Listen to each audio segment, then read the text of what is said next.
It's YNK, so since I stole all of Thorin's gigs, at the very least, what you guys can do is subscribe to his YouTube channel, so go on and do it right now.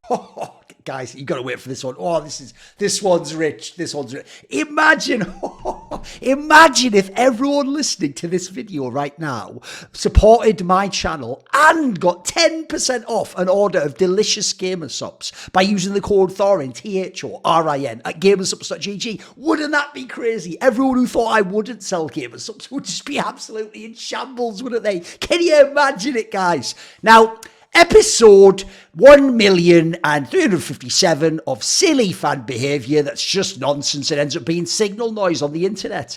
This is a trend I've actually noticed repeats many, many times over. It's one that I have to say, it's often confined to hltv.org forums because, you know, the people who populate that, put it this way, their parents should get money from the government to look after them, shouldn't they? But I've seen it on Reddit a few times and Twitter back in the day when I used to read the replies. And it goes like this. A fan just takes a situation where I'm clearly right. The evidence says I'm right. Analysis says I'm right. But they're a fan of me not being right. And especially maybe the player I'm criticising or saying isn't that good. Or they wish they were better or imagine they're better. And what they do is they'll take someone I criticise a lot and they'll just create an imaginary situation in an alternate universe that, quite frankly, nearly never ever comes true, but then like makes it like a story that we go with them. And when we're in the alternate universe, they then laugh in a future imaginary alternate universe scenario about how silly I am and how wrecked I am because something that would never happen and is incredibly unlikely happened. And so imagine, can you even imagine, guys?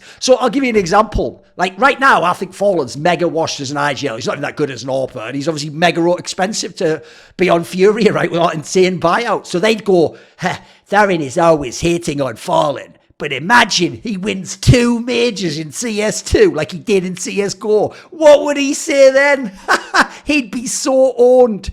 And it's like, mate, if he did, and he was capable of winning 2 CS2 majors with like this sort of lineup, then I wouldn't be saying this sort of shit, would I, you idiot? I wouldn't be suggesting he's washed. I actually can watch the game. I've watched the whole history of Counter-Strike, all the great players and all the big matches and all the big tournaments and every single major. I even watched World Cyber Games 2001, which none of you watched. So why would I be saying that if it was even plausible? The point is, you've just taken, again, an alternate universe scenario. And you notice, by the way, they don't just take something that, like, Fallen did do now and explain that I'm wrong, or could do now, or something that I'm just wrong about in my analysis. It's just, if I get to control time, space, what's possible, and what everyone else agrees could happen, then it's like, mate, let's just fucking go further. Maybe I'll do the same thing. What if as you're typing that and you're thinking you're about to own me, as you go to press enter, your finger slips because it's got all that lube on from when you're fingering your ass thinking about Fallen winning 2 CS2 majors, and it slips, and as it goes off, it hits a bunch of keys, and it actually types out, Taylor Swift is God, goodbye cruel world, and then you accidentally trip and kick the PC cable, the power goes out, that tweet's already on the internet, and then suddenly your house collapses in, you die, and people think you died as an enormous Taylor Swift fan. Oh man, you'd be wrecked. You're into metal, you love Slayer, don't you? I mean, the joke there is no Fallen fan loves Slayer. What would they love? They don't even love those like South American metal bands, I don't think. I imagine they're into some garbo music. Then, how about this? I'll give you another example. People think, oh, he's a hater of Eternal Fire. Tell you what, he criticises Madja now, but imagine if Eternal Fire win ESL Cologne, EIM Cologne, I guess now, after he trash talked them, he'd look so stupid. They fucking love it, apparently. Except, again, that's an absurd notion with zero basis, factual, analytical, or even creatively in reality. Like, how could that happen? Give me notice you never give a reason or what might happen. You don't even make a prediction. You're just saying, essentially, if up was down, you'd be an idiot stood on the ceiling upside down. You fool, why don't you stand the right way up? It's like, What does that even mean? It's just a non sequitur, mate. Even the premise just doesn't mean anything. It's mental. And also, for some of these ones, how am I supposed to know if there's like no good reason and they're having terrible form and they're nowhere near the top? How am I supposed to know or predict that they would do something extremely unlikely? Am I supposed to be psychic? By the way, I'll just put this out there. None of you thought Narvi was going to win the major, but you can go watch my video. When the playoff bracket was released, I had them in the final. I did it on my pick'em. Ooh, it's almost like I am saying, no, I just know the game. I've actually followed the game for a long, long time, and I have an amazing eye for especially IGLs, I'll tell you that right now. Pal, hence Magic is washed. Well, how was he washed? He never was anything. Fallen is washed. At least he was a great player and even very good IGL once in a time. Now, I'm obviously, let's just be real, it's an obvious inference. With the bazillion hours of content I've put out, constantly putting out talk shows, videos, tweets, constantly making predictions, analytical points, narrative points, arguing back and forth with people, criticising other people's points. I have so many takes out there that if I'm not wrong enough, you can just use stuff I did say and actually show that my point was wrong and logically doesn't make sense or analytically doesn't make sense. Mate, that's a mad compliment to me. Like, you apparently have to construct fantasy scenarios in alternate universes to feel like you're right and I'm wrong. That's kind of mad, don't you think? I mean, guys, think about how many games there are out there. I'll even say, by the way, if you go back to early CS2, I've no doubt as I was getting into the meta early CS2, I probably had the odd take that wasn't that good. If you go to, I mean, the joke is not that much stuff in terms of analysis in 1.6s. I was mainly more of a journalist in that sense. I obviously wasn't doing that many. But if you went and listened to the early commentaries I did with Joe Miller at IEM, there's not that many. There's a few online. There's that Fnatic vs Na'Vi game. I've no doubt I have a couple of times I say something that in the modern day wouldn't be that great a take or just a bit simplistic based on the scoreboard or what's happening in the game.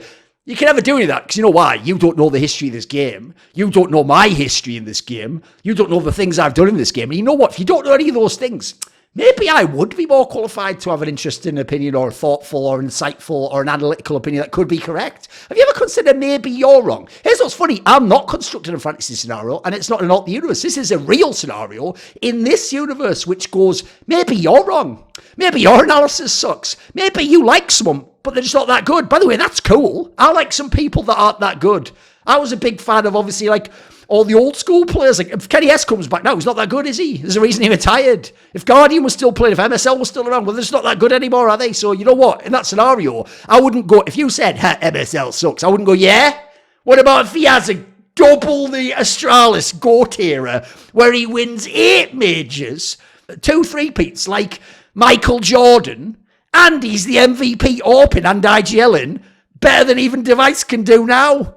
What if that, eh? And then you said he couldn't win this online game in a qualifier in CS2. What a fool you'd be. Yeah, anyone could do that, mate. Not only could anyone do that. My one way about you and the house falling was at least funny, and it sort of took you somewhere, and it was irreverent, and it had sort of like a silliness built into it where I showed it wasn't serious. And so, yeah, that was kind of at least entertaining, right? Your takes are just garbage, mate. I mean, one of the weirdest things about fans in general is, what you basically mean there is, I can translate it, you mean like, I can't really say how he's wrong, but I don't like his take. I wish it was wrong. And so, I wish. Thought bubbles coming out. Thought bubble up here. Ooh, there we go. Oh, wait a minute. That's just me on a desert island sipping a pina colada. I work as an Uber Eats delivery guy. Oh, yeah, look. Oh, Fallen's hoisted his 3rd and 4th major. By the way, that's the thing I also love. They never pick some, like, really modern player. Like, imagine if Ziwu actually does win a 2nd major and he's the MVP of that too. Then what will he say about Simple? That'd actually be a sort of reasonable take within the bounds of our reality. Doesn't require a fantasy scenario. It's totally plausible. And I wouldn't even be particularly wrong, right? Essentially, I would just maybe have slightly underrated him. By the way, I wouldn't. There's absolutely a chance that Ziwu can be the MVP of the next major. He's one of the top 2 to 3 players in the world consistently. He basically only has those rare letdown matches, often, except for the major when he was ill, often just in the last match of the tournament, isn't it? So, just another example of where people get silly. By the way, if you'd like to know who I think's going to win or my thoughts on some of the big IEM Cologne matches, just check out my Twitter. Oh yes, I will have some future content coming. In fact, potentially some live streams as well. Everyone needs a support network, and mine is, of course, my Patreon community, the Scrominati, who in many ways, they're the Sonny to my Cher, saying, I got you, babe. So this video and all the others on my channel were kindly supported by the following names: Ahmed Hadjou, Mac Pugnatio Rajcula, Adam Tomlin, Animosity, Jensen Goh, Tosh, Tooorin, and you know it. Jerky's Minion, my main man, always going to be referenced, one of the best patrons of all time. Would you like to ask a question in my AMA? Maybe you want to suggest a topic or a guest to say on my channel? Do you want teasers? Find out who the upcoming Reflections and Talk to Thorin interviews are. Maybe you want to do one of those long discussions where you get to set the topics we talk about. Well, if any of these or others appeal to you, put your money where your mouth is. Join the Scluminati today via the Patreon link in the description box below.